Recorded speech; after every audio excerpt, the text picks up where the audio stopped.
Welcome back to Mock the Mock, where we take a look at someone else's mock draft, and I'm mocking, giving you my views, thoughts, and opinions. We got a great one for you today. It's from The Athletic, and it's courtesy of Nick Baumgardner and Diante Lee. But what's crack-a-lackin'? It's your boy Broshmo, just in case you did not know. So go ahead, become bro and subscribe. Leave this video a thumbs up if you enjoy the content. As always, let me know what you think in the comment section below, where we had that nice, beautiful football discourse. Real quick, note the following draft order has been set using Austin Mock's NFL projection model. So, got a problem with the draft order? Take it up with Austin Mock. Anywho, we can see the Bears, they are picking first overall. This is via the Carolina Panthers, and they are going to go get Caleb Williams. This is Nick Baumgardner's pick, and I think this is kind of like, it just makes sense that the Bears go with the quarterback. This has not been a great year thus far for Justin Fields. Now he has the thumb dislocation. Hopefully he can return. That's still kind of like in the air of when he will return. But you're here. You got the first overall pick. Perhaps you just cut your losses. Take the top quarterback on the board, which for a lot of people it's still Caleb Williams, but that Drake Maye, Caleb Williams discussion is getting a lot juicier.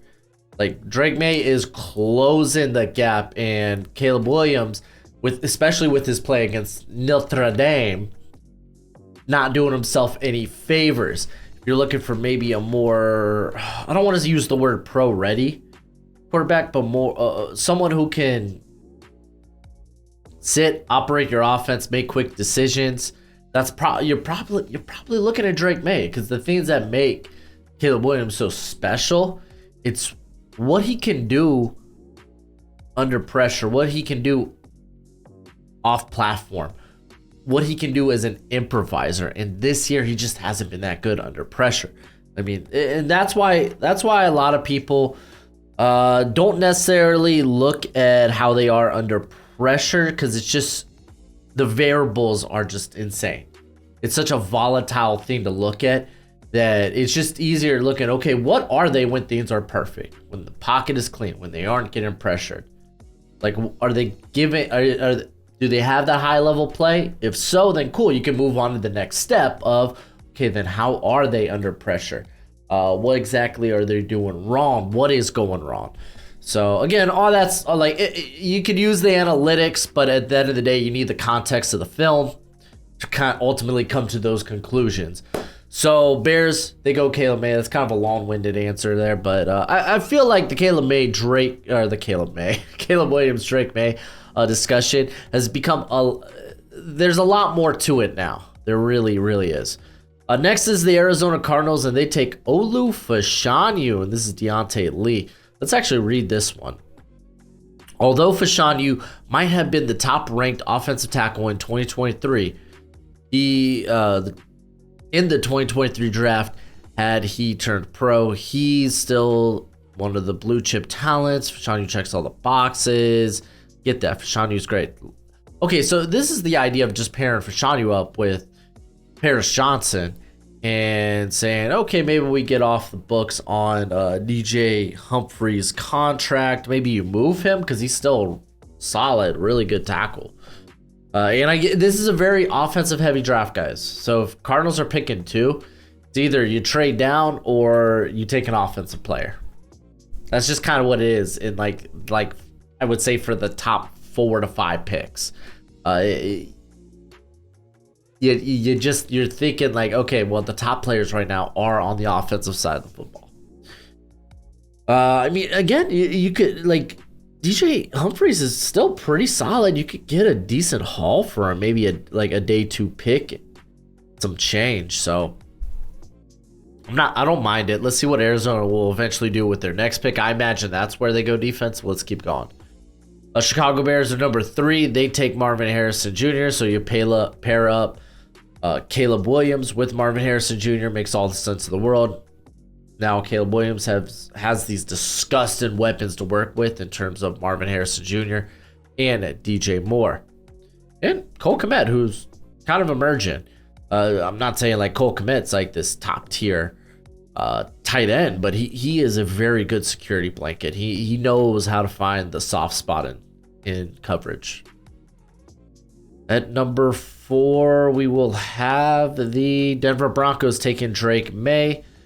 I think I've discussed this with you guys that, or at least in the comments, that there is a means to get off of Russell Wilson's contract. It just means you're going to have to eat a lot of dead cap next season. I don't remember exactly what the scenario is. I think someone was talking like in the comment section about like a post June 1st cut or trade, and that results in just like, I say just, but it's like 35 or 39 million in dead cap, which is still a large number, but I mean, it could be worse. It really could. Like, he's on the books for like, I mean, if you do that, I think prior to June 1st, it's like 87 million or something.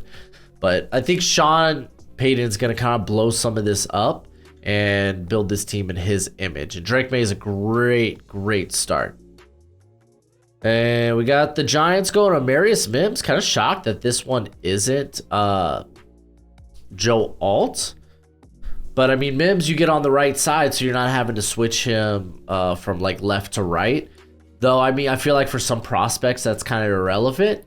But for some, it's going to matter. Mims, a guy that doesn't have a ton of experience, who has played solely right tackle his whole career, that move kind of makes sense. I love Mims. I think once he returns, he's going to get back into this like top tackle conversation. But yeah, the Giants, they need help. Obviously, things haven't gone good with Evan Neal. A lot of people have been saying, hey, need to kick Evan Neal inside. Problem with that is, then who is at right tackle? Listen, I know you love the NFL draft as much as I do, and you're going to want a nice hefty watch list of players during this college football season. Well, go ahead, check out my draft guide. You can purchase it for only $30 by Venmoing or PayPaling me. Links in the description. It's a one-time payment, and you get it for this whole draft cycle and forever and always. Technically, it's a Google spreadsheet, so send me your email when you send the payment. I'll get you hooked up. You will see my current prospect rankings and big board, my full evals, and guess what? It updates throughout the whole draft cycle. So it's a great purchase, and it's a great way to support the channel.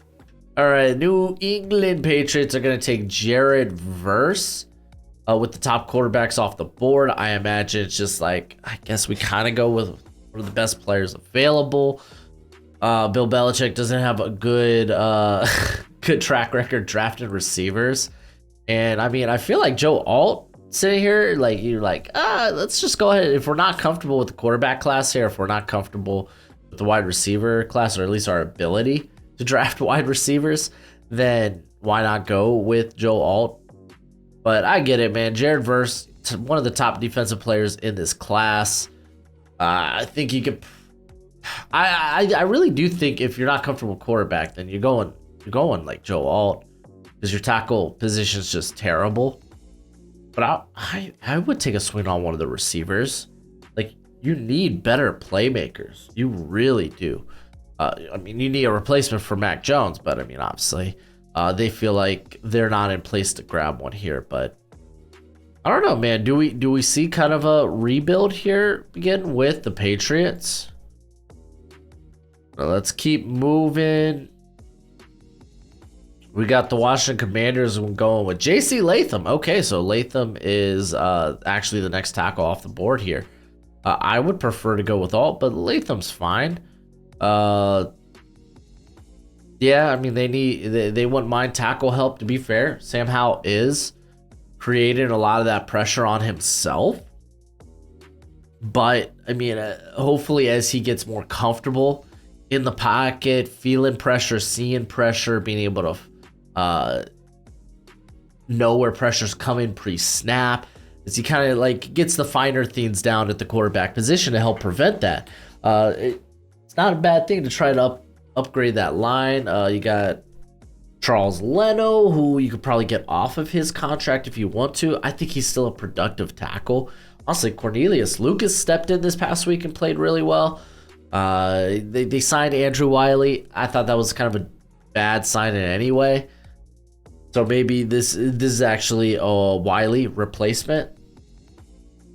Could be, but that's 3 tackles off the board right now. Like Brock Bowers would be a sexy pick here. Don't get me wrong, but I get the at least maybe not be the sexiest pick, but grabbing more protection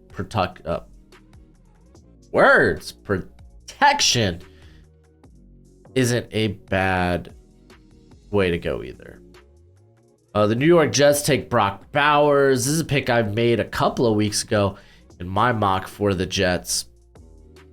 Can you just imagine, dude, Aaron Rodgers coming back and just having a studded tight end?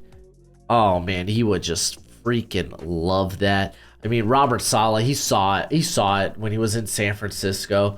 The difference like a George Kittle can make. And I'm sure he would be talking in Nathaniel Hackett's ear, be like, "Hey, man, like if we get a guy like Brock Bowers, we need to get this guy involved. We need to scheme some stuff up for him because he is a weapon, a guy that doesn't just play tight end, but you could kick him out wide, you could kick him in the slot, you could get very fun with him. A lot of people are down on Brock Bowers just because of that." Just because of the TE right here. It's kind of ridiculous. The dude is a top 10 talent. You just got to get a coaching staff that, instead of trying to fit him into their scheme, are willing to scheme to their players' strengths.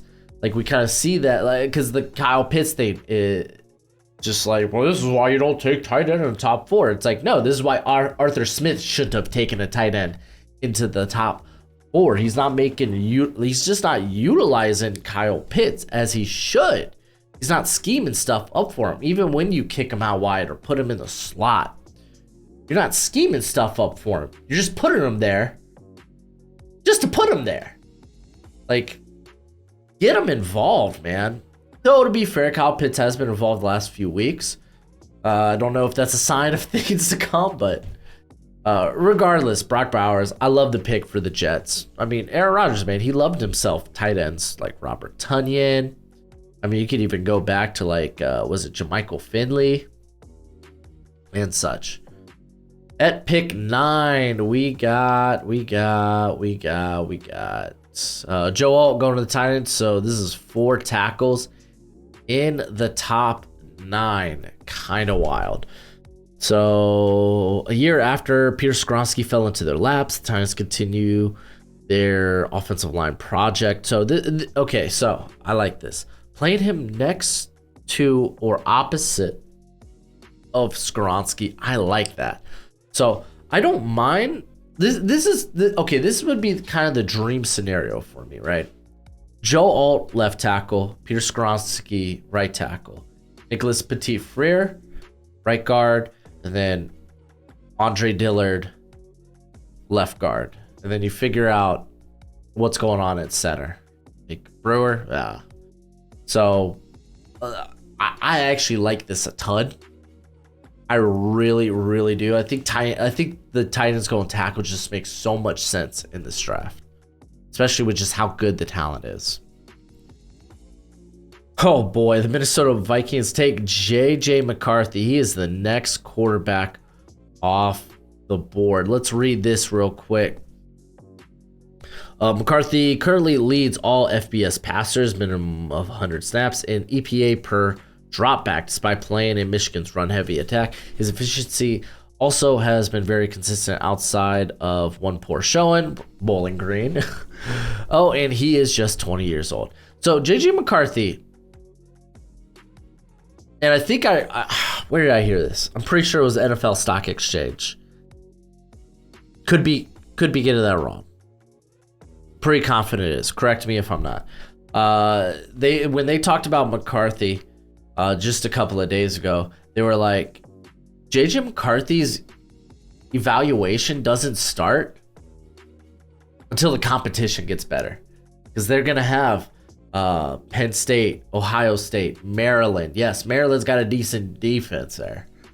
left on the schedule. Until they get to those, like, you're just kind of looking at these other showings like, okay, he's done well, things well here and whatnot, but I want to see him against like top competition. And that's kind of thing, because I know a lot of people are really pushing for McCarthy, and like for me, it's like I've seen things that I've liked, but there are also things that I'm just like I'm not confident in his ability to throw a touch pass, like consistently.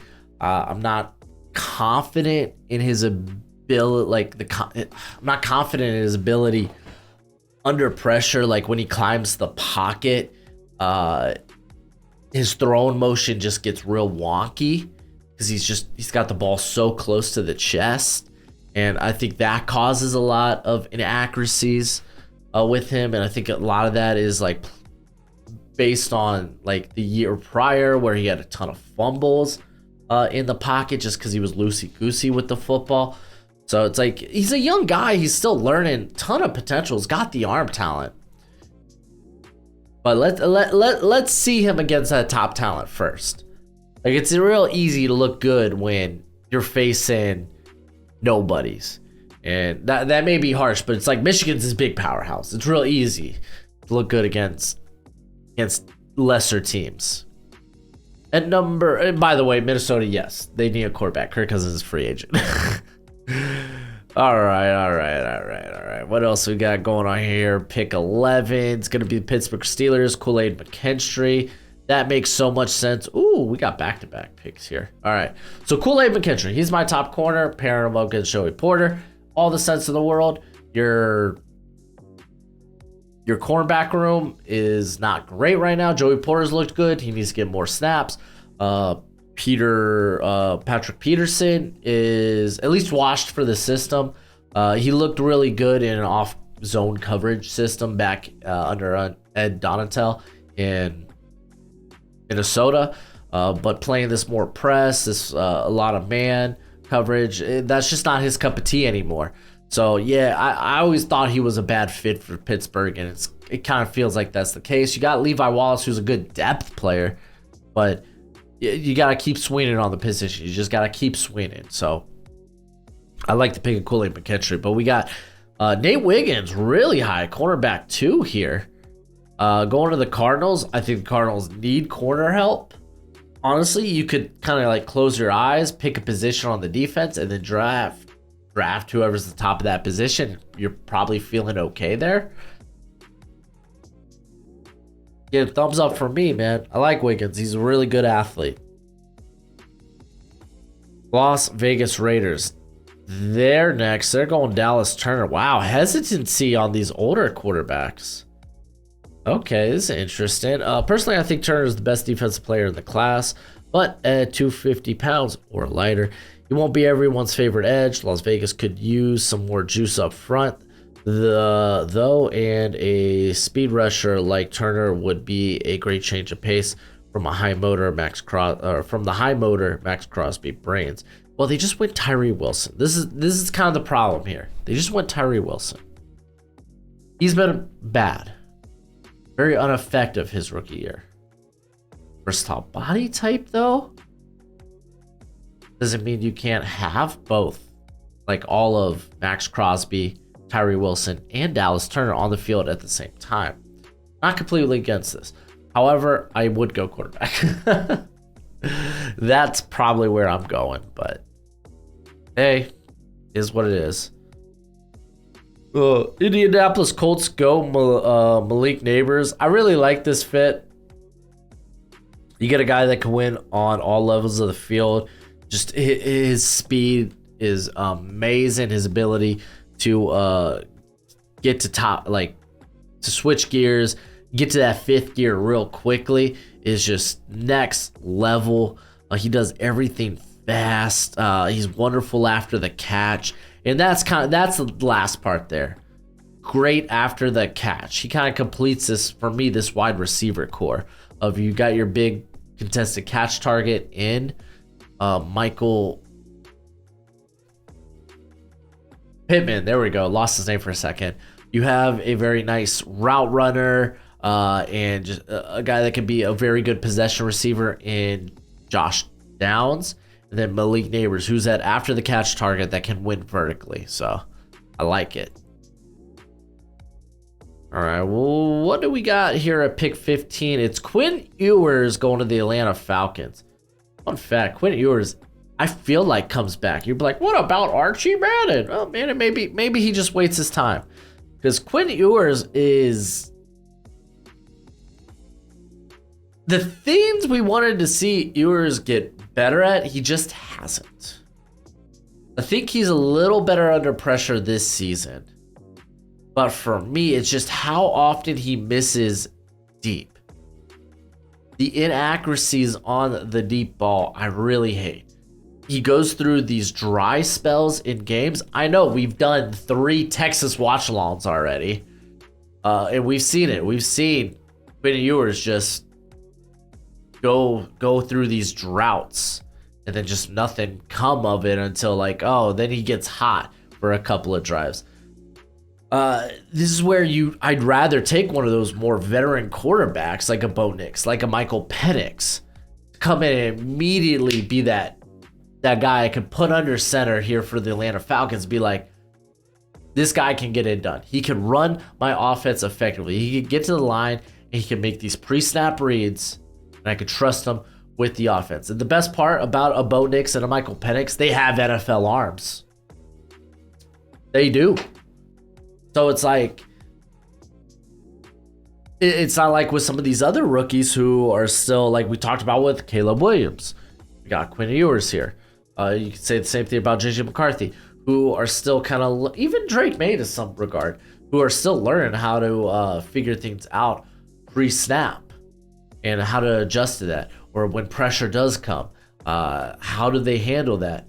Like, not everyone's going to have Caleb Williams' escapability, but they at least could have the ability to kind of like their recognition of, okay, this is coming, so maybe I need to like shift the alignment, or I need to like call this out, maybe get my run back to pass protect, or at least like, okay, I know this is coming, how am I going to deal with it? Like we've seen guys like Bo Nix, we've seen guys like Michael Penix handle that, especially in their game against one another. They were both phenomenal. So that's kind of where I'm at with the younger quarterbacks in this class. I've really like I feel like I've been the biggest Bo Nix truther. And hey, gun to my head, I didn't want to be, but here I am. Michael Penix, man, him being healthy, golly, dude. Yeah, I feel like maybe I stressed the injury too much. Him being able to be healthy is great. Like, injuries can be fluky at times, but like sometimes you can't predict if it's gonna be a red flag for somebody, depending on how like chronic the injury is. Chronic, is that the word I'm looking for? I don't know. But Atlanta Falcons going quarterback, I'm okay with. All right, we got pick what? Pick what? Pick what? Pick what? Pick 16. Tampa Bay Buccaneers, Chati Tuimoloau. Oh, I didn't expect to see his name called. Pass rush, yes, please. But do you want to take another, like, I guess, unpolished, raw pass rusher? Like they did with Troy Tryon? They do need more pass rush. Like Shaq Barrett, you know, he's up there in years. I think he could still be super effective. You're just gonna have to like limit his snaps, kind of like what we've seen with like Justin Houston over the last couple of years. So like I don't mind going with that, but why not like a Chop Robinson? Who, yes, you can make a case he's still raw, but he's productive right now. Who's another edge in this class? There's Liatu Latu, big motor, great finesse rusher. Even here, I would beg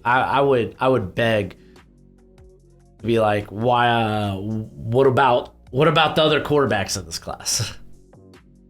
All right, what do we got at pick 17? Los Angeles Rams take Patrick Paul.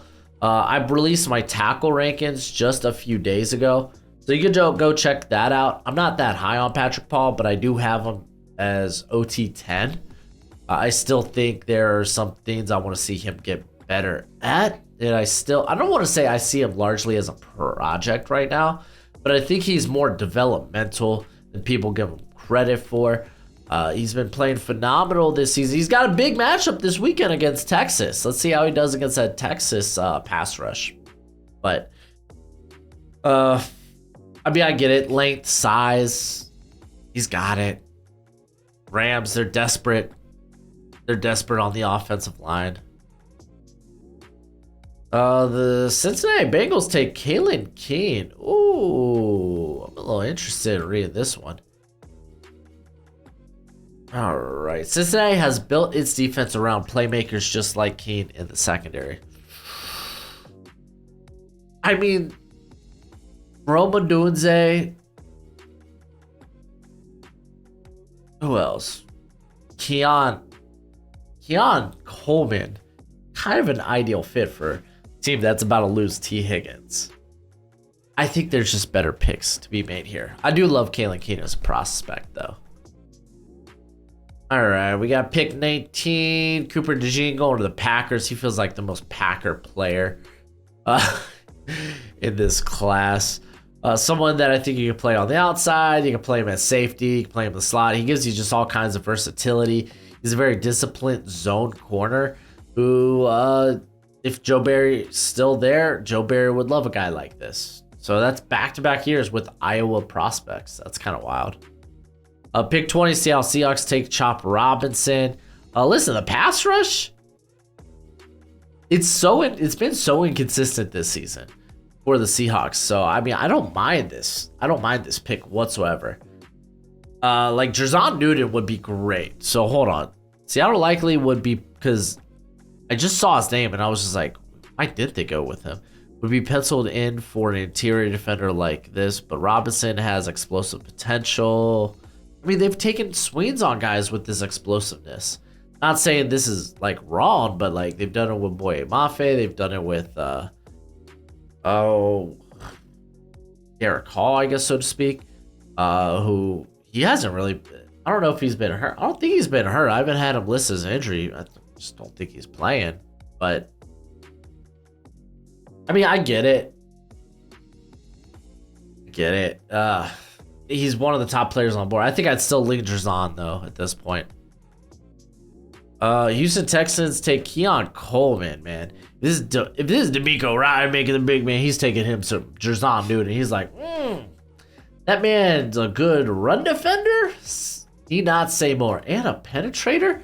Sign me up. Keon Coleman, I mean, Nico Collins kind of acts as their bigger receiver, their possession guy. I mean, Coleman's much different. Like, he's not just a big possession receiver. He's kind of an alpha. So I don't mind it. I'm just not in love with it. I mean, he is kind of the best player on the board at this point. So, I mean, I'm not against it. I'm really not. I mean, getting more weapons for Stroud, not a bad thing. And if I'm gonna be honest, y'all want to know who I think fits best for the Texans? It's a Malik Neighbors, an after the catch menace. Like, Keon Coleman's good in his own right, but it's just because he's big. But get someone who's legitimately great after the catch. I think Bobby Slowick would love that in this Shanahan-esque offense. Okay, we got pick 22. Pick 22 is gonna be New Orleans Saints, Jatavion Sanders. I don't love taking Sanders in the first round. He's probably a top 50 prospect for me, but I feel better about taking him in day 2. I really do. The Saints are kind of a tough team to project. Like, I'm gonna be honest, I'm probably taking a Bo Nix, a Michael Penix, and calling it a day here. Be like, all right, Derek Carr. It didn't work out. Like, I know people are gonna be like, Derek Carr's putting up these great numbers, but man, he's missing he is missing, especially when he gets to the red zone or in scoring position. This team is not a good offense. You can make a case for some offensive tackle or offensive line help, and I think you'd be right. But for me, this is a little early for Sanders. Okay, we got the Chargers. Latu just kind of falls here to him, which is fine. Maybe little worried about the neck, so he kind of falls in some people's rankings, which it is what it is, man. It is what it is. But the production is there, and I think you think okay. I'm gonna look at something. So a lot of people kind of accepted that Khalil Mack is probably a free agent after this season. I think a lot of people have kind of accepted it. So you could be like, there's an opening at the edge position potentially. Sure. But you still got, Marlon Tuipulotu stepped up big. And I'm gonna throw this out here. Joey Bosa. They could cut him this season. It would be a 20. What is it? Okay, so it would be like, it'd have to be a post. I'm not gonna even say cut. Maybe trade. It would be a post June 1st thing, I think. And it would free up 22 million. Or no, it would be a 2020. It would be 22 million in dead cap. It would free up close to 37 million. And they could designate that. They could designate cutting him, but free up that cap prior to free agency, but not cut him until post June 1st. He's been hurt. He doesn't look like the same player. So this Latu pick, it's great value and kind of makes sense. Just gonna put it out there. Jaguars, they get Jer'Zhan Newton. It's a great pick. He just kind of falls to you here at 24. Great value. Love it. Fingers up. Oh, thumbs up. I don't know why I said fingers. Baltimore Ravens take Josh Newton. So I get it. Like, he's a press corner who probably is at his best playing in quarters, and the Ravens have become a big quarters team under McDonald. So not bad, but you do want to probably look at guys like Denzel Burke, Amari Lassiter. Trying to think who may not have been picked yet in this draft. No, those are probably the next guys you're looking at. Yeah, probably. But I like Newton too, man. I do. I don't know if he's quite on those guys. And a lot of that is probably just age. Kamari Lassiter actually going to the Detroit Lions. He'd be really good for Aaron Glenn's defense there. Get a nice physical press corner.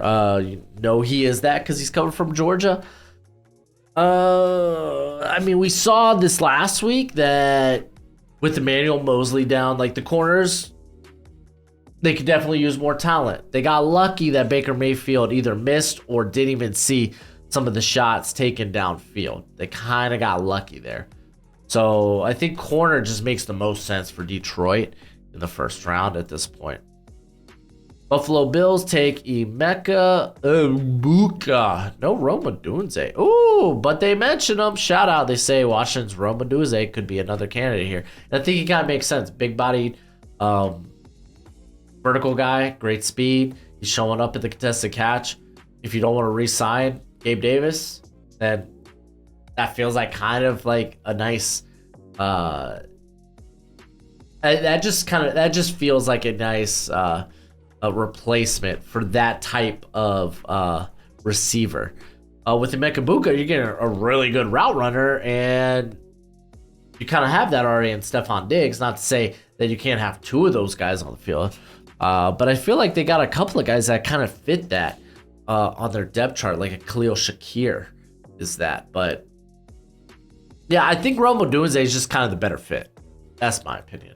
Dallas Cowboys take Cameron Kitchens. Like, the value is good, but they got all kinds of good safeties right now.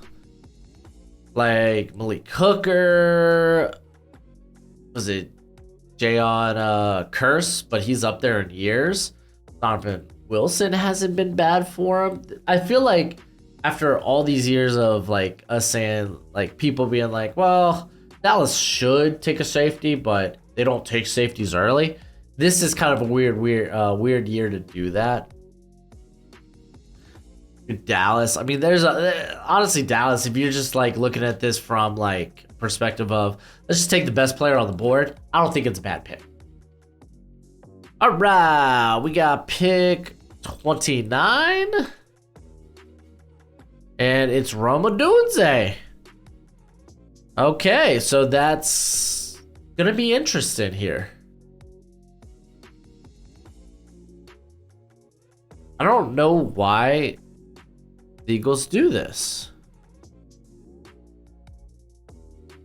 because it sounds kind of stupid to be like, well, this is their Quiz Watkins replacement. No, like, this guy is the wide receiver 3 on the squad, but I feel like they wanted, I don't know, maybe they make Devontae Smith kind of more into the slot player, kind of the Zacchaeus role. I mean, you could flip things up here, actually. I don't know. Eagles, they're such a good team that you could just take a swing on whatever the heck you want. All right, we got pick 30. This is probably what, the Chiefs or the Niners? Oh, it's the Dolphins. I forgot, 31-32. It's my Miami Dolphins. Kingsley Suamataia. I just talked about him in my tackle rankings. That's the word for it. Sorry. You get to record for 30 minutes, your brain just turns into goo. So, like, I like that. Darren Armstead, I'm fairly confident cap casualty at the end of the year. The guy just can't stay healthy. Kingsley Suamataia, you love the length, you love the size, love the power, love the movement skills. He ticks a lot of boxes, man.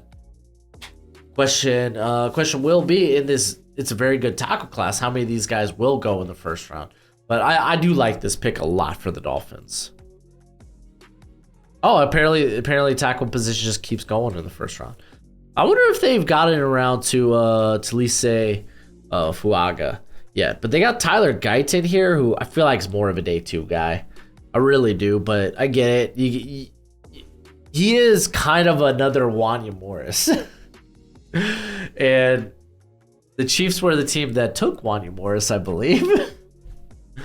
So they just get this tall, lanky, athletic lineman who's got decent power in his frame. It's just he needs to learn how to utilize it.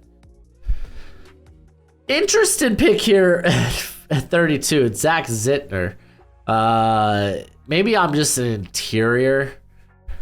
I just don't love this interior class. So like, but I look at it like, oh, there's gonna be so many guys on day 2. Like, I love a lot. I just love the guard and center position on day 2.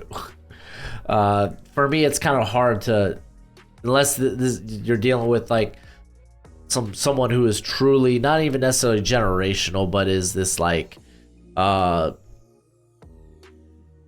doesn't have to be generational, but like an Elijah Vera Tucker, that is just like, okay, no, we could slap this on a already good offensive line. Well, now I'm making the case for the 49ers taking a guard or a center here. I was gonna say, slapping someone on an already good offensive line, that kind of completes it. And you can make that case for the 49ers. Problem is, their offensive line hasn't been that good this year. Like, Spencer Burford's kind of gone through some ups and downs in his sophomore year. Aaron Brooks, you can kind of say the same, but I think he is in his junior year. I say this, third-year player. Honestly, what is it, Brendel? Is that the center there? He's actually probably one of the more solid guys on that interior line. And you look at tackle and you're like, yeah, McKimmic's probably could be upgraded. He's probably just a backup level player, which is fine. I don't know. I find this interesting. Not necessarily the sexiest pick, but it is an interesting pick. Zach, like, no disrespect to Zach Ziegler, and he's doing good things this year. But I guess that's it for the video. Go ahead, do the YouTube thing. Give these guys a little bit of love, because they do some good work there over at The Athletic. But as always, until next time, be easy, my friends. Later.